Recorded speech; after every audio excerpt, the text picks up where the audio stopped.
পেরুতে স্থানীয় সময় শনিবার এশিয়া প্রশান্ত মহাসাগরীয় অর্থনৈতিক সহযোগিতা সংস্থা এপেকের সম্মেলনের শেষ দিনে চীনা প্রেসিডেন্ট শি জিনপিং এর সঙ্গে বৈঠকে বসেন বিদায়ী মার্কিন প্রেসিডেন্ট জো বাইডেন। এতে সাইবার অপরাধ থেকে বাণিজ্য, তাইওয়ান ও রাশিয়ার মতো বিরোধপূর্ণ বিষয়গুলো নিয়ে আলোচনা হয় দুই নেতার মাঝে।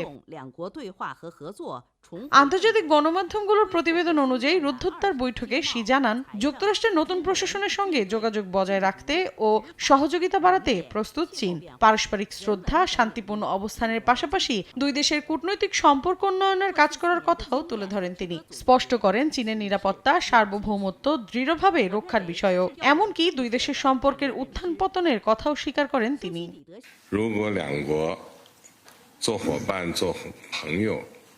求同存异，彼此成就，中美关系就能得到长足发展。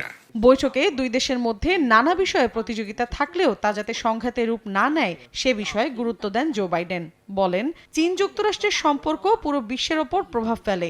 উত্তর কোরিয়ার বিষয়েও চীনের সহযোগিতা চেয়েছে বাইডেন। পিয়ংইয়ং এর সঙ্গে মস্কোর গভীর সম্পর্ক এবং ইউক্রেন যুদ্ধে দেশটির সেনা সহযোগিতার বিষয়ে ওয়াশিংটনের উদ্বেগের কথাও জানান Biden. We haven't always agreed, but our conversations have always been candid and always been frank. ট্রাম্পের দায়িত্ব নেয়ার 2 মাস আগে বাইডেন ও শিয়ের মধ্যে এই বৈঠক অনুষ্ঠিত হলো। ট্রাম্প এরই মধ্যে প্রতিশ্রুতি দিয়েছেন যুক্তরাষ্ট্রে চীনা পণ্য আমদানির ওপর 60% শুল্ক আরোপ করবেন। এটা তার সবার আগে আমেরিকা বাণিজ্য ব্যবস্থার অংশ। তবে এসব পদক্ষেপের বিরোধিতা করছে চীন। মৌসুমী সাথী, সময় সংবাদ।